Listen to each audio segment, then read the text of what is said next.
Are companies loyal? Maybe, but is it their job to be loyal, or is it their job to survive? And if that's the case, isn't it your responsibility also to make sure that you survive? Whether you got to make hard decisions like cutting just to keep things going, that's what a company does. In this video, I'm going to talk to you about the skills that you already have and that you probably don't even believe that you do have that can seriously make you some money and secure your future.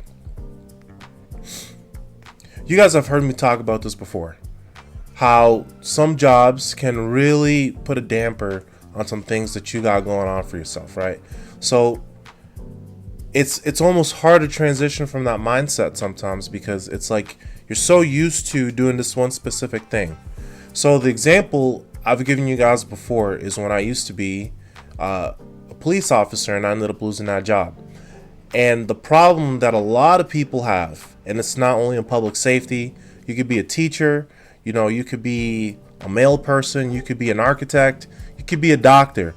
And if you're in a situation where you can no longer do that job, but you have created an identity around you doing that job, it's very hard for you to think outside of the box that there are other skills that you do have and you have learned throughout your lifetime that you can offer to somebody else.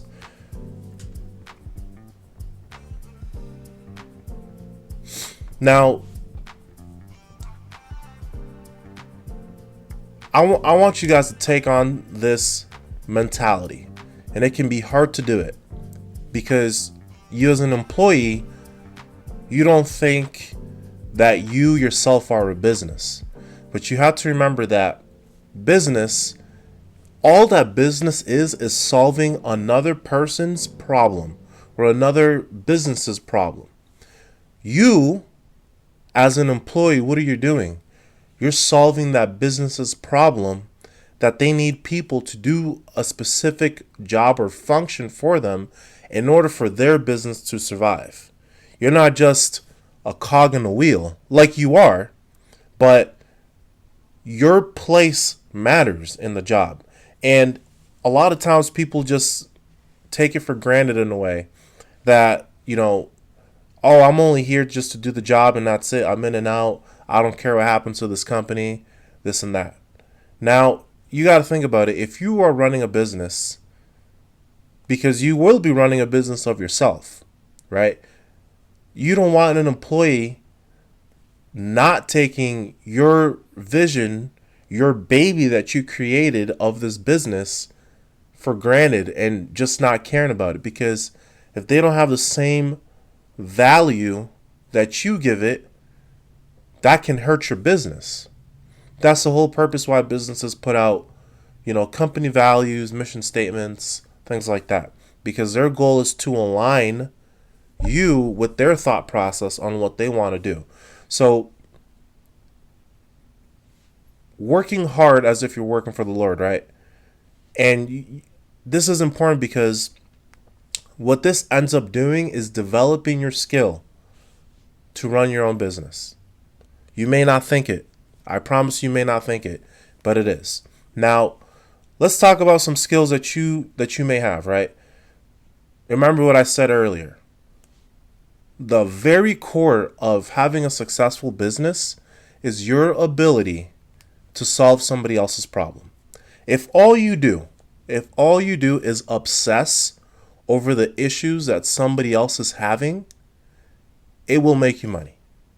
If, let's say, I have been working at a factory, being a machine operator, or let's say a forklift driver, and what my function as a forklift driver, of course, whether that's at a manufacturing plant, whether that's at a warehouse, wherever that's at, is helping things move around, getting to where it needs to get to help that company ship stuff out or move things around in order for it to keep making money, and that way you get compensated as well.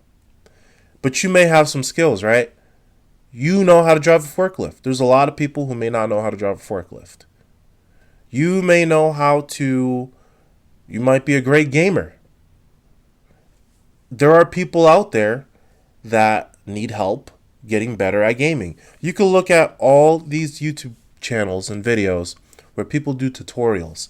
Let me give you one good example, and it kind of blew my mind a little bit when I heard about it.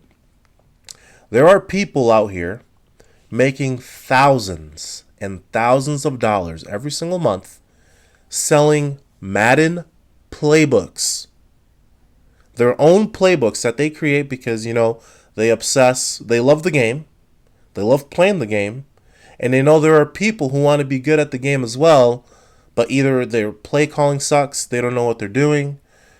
So they're like, I could try to teach you, package this into a PDF or into a video series or something like that, and then sell it. Do you know how many people would buy that? If you're trying to get really good at Madden, at NBA 2K or any games like that, if that is something that matters to you, you will pay money to be better. Now, you can apply that same thing, that same concept to any area in life. You may cut hair on the side. That's what I was doing for a long time. And I still cut my hair to this day. Well, of course, you can't see it because of my hair. Like, that's something I just go do, and I got to get it redone anyway. But that's beside the point right now. If you like cutting hair, right, you might cut hair pretty decently, or you may do hair. You may be a hair braider. You do it pretty decently, but you may think to yourself, oh, I can do it, but I'm not that good to start charging people yet, right?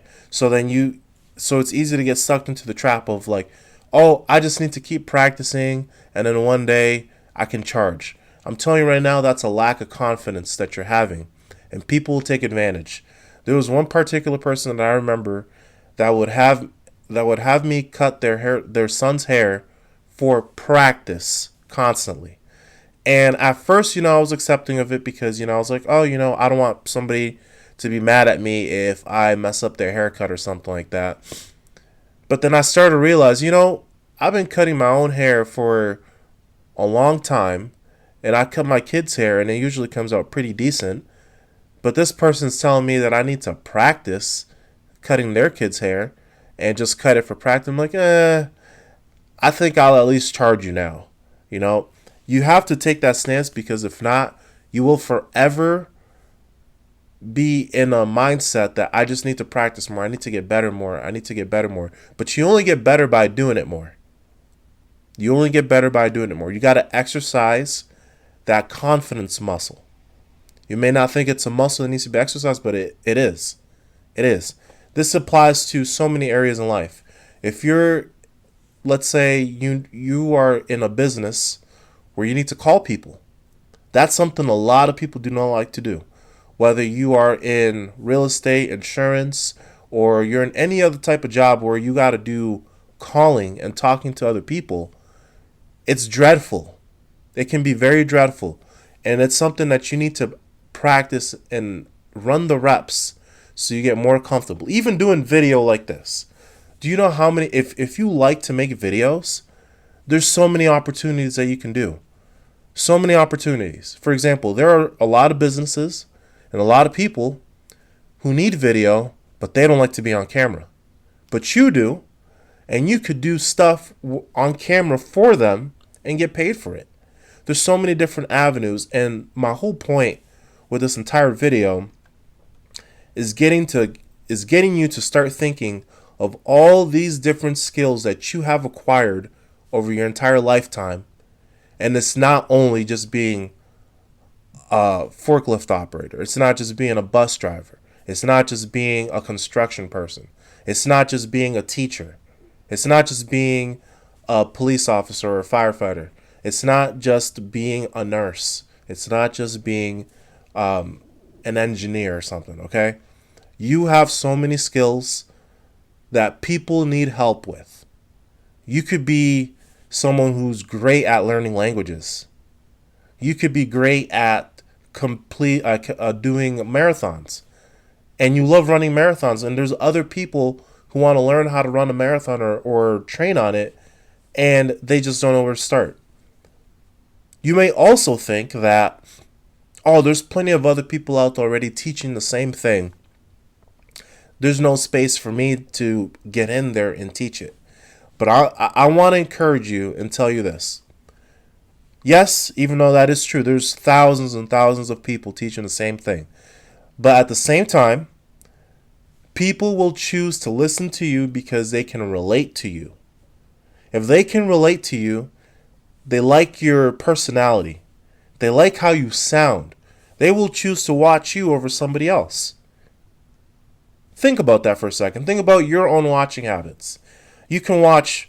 Let's talk about news to begin with.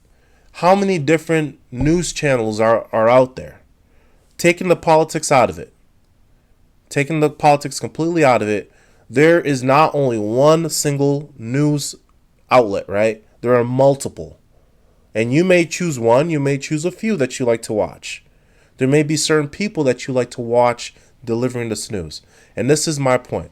Same thing with YouTubers, same thing with people who do makeup online. There are many people that teach the same exact thing, but people choose them because they can relate to them.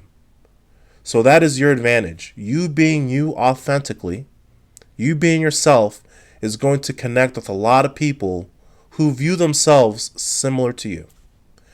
I hope this helps you. I hope this blesses you. And take this into action, man. Take action. Start writing things down that you know that you're good at. Even if you're not good at, even if you just understand something, even a little bit more, even 1% more than somebody else, this is something you can teach them. This is a problem you can solve for them.